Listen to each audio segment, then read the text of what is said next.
كيف أميز بين مختلف الأصوات؟ الحصة الرابعة من الوحدة الأولى، الحواس، المرجع المفيد في النشاط العلمي للمستوى الثاني. إذا نبدأ على بركة الله. إذا عنوان درسنا لهذا اليوم كما قلت كيف أميز بين مختلف الأصوات. إذا الأهداف التعلمية من هذا الدرس: أكشف عن دور حاسة السمع في التمييز بين الأصوات. أنجز تجربة الكشف عن دور حاسة السمع. إذا ألاحظ الصورة الأولى قطة تموء، إذا صوت القطة هو المواء. الصورة الثانية كلب ينبح، صوت الكلب هو النباح. وهنا سماع أصوات مختلفة كرنين الهاتف، صوت الزجاج، صوت منبهات السيارات إلى غيرها من الأصوات. إذا هنا سماع أصوات مختلفة. إذا ما هو السؤال هنا؟ ما دور حاسة السمع في التمييز بين الأصوات؟ ما دور حاسة السمع في التمييز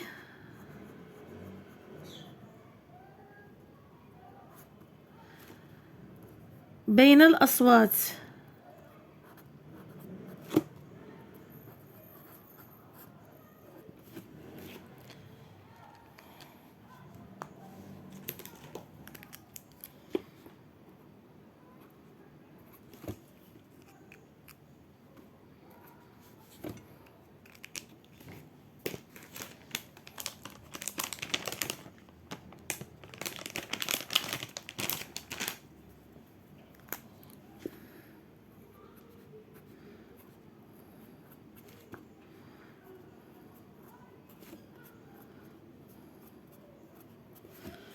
إذا أقترح جوابا.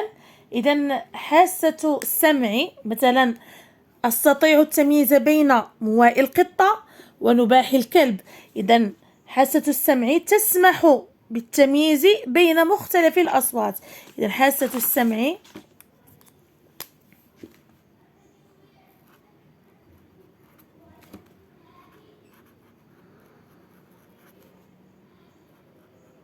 تسمح بالتمييز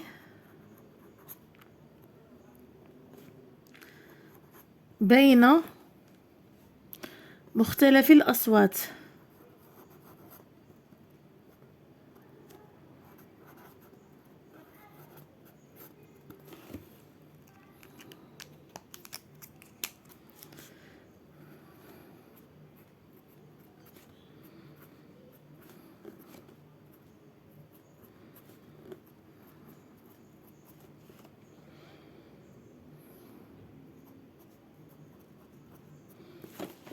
ما دور حاسة السمع في التمييز بين الأصوات؟ حاسة السمع تسمح لنا من التمييز بين مختلف الأصوات. إذا أنجز. إذا أبرمج المنبه والهاتف قصد الحصول على رنين. إذا أبرمج يعني بمعنى أحدد وقتا معينا ليرن فيهما الهاتف والمنبه. إذا كيف هو الصوت؟ صوت الهاتف، الصوت ألف، صوت المنبه. إذا صوت المنبه سنجده مزعجا. إذا مزعج.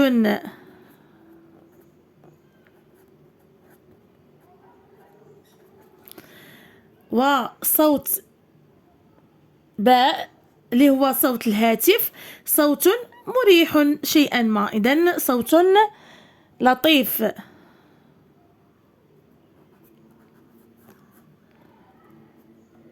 وليس قويا ومزعجا كصوت المنبه. إذا الصوت ألف اللي هو صوت المنبه مزعج، والصوت باء صوت الهاتف لطيف. إذا المناولة الثانية: أنقر الكأس بمسطرة خشب ثم بمسطرة بلاستيك. إذا سأقوم بالنقر على كأس من زجاج بواسطة مسطرة خشبية، ثم النقر بواسطة مسطرة بلاستيكية. إذا ماذا نلاحظ؟ إذا هناك اختلاف اختلاف في الصوت بين النقر بالخشب والنقر بالبلاستيك. إذن حين ننقر بالخشب هناك اختلاف في النقر بالخشب على النقر بالبلاستيك. إذن اختلاف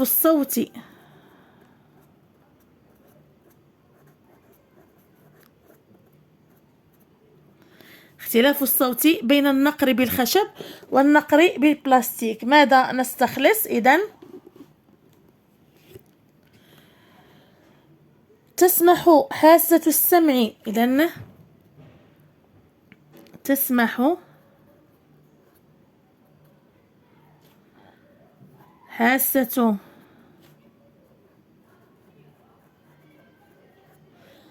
السمع بالتعرف على الأصوات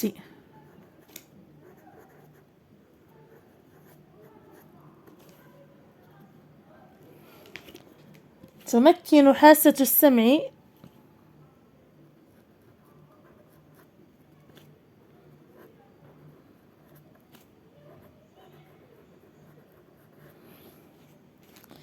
من التمييز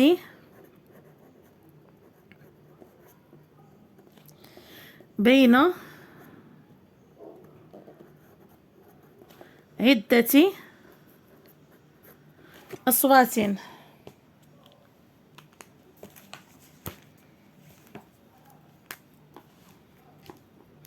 إذن تسمح حاسة السمع بالتعرف على الأصوات، تمكن حاسة السمع من التمييز بين عدة أصوات. إذن أثبت: استعمل الكلمات التالية لملء الفراغات. إذن قويا، مواء، لطيفا، خرير. إذن أتعرف هنا صوت القط هو مواء. إذن أتعرف مواء القط. إذن يسمع الطفل صوتا. كيف هو؟ لاحظوا معي تعبيرات وجه الطفل. إذن كيف هو هذا الصوت الذي يسمعه الطفل؟ لطيفا. أتعرف، إذن صوت الماء هو الخرير، خريرة الماء. أتعرف خريرة الماء. إذن صوت الإسعاف، سيارة الإسعاف، صوت قوي. أسمع صوتا قويا. إذن أتعرف مواء القط، يسمع الطفل صوتا لطيفا. أتعرف خرير الماء، أسمع صوتا قويا. إلى هنا نكون قد وصلنا إلى نهاية فيديو اليوم. أضرب لكم موعدا في فيديو قادم. استودعكم الله الذي لا تضيع ودائعه. مع السلامة.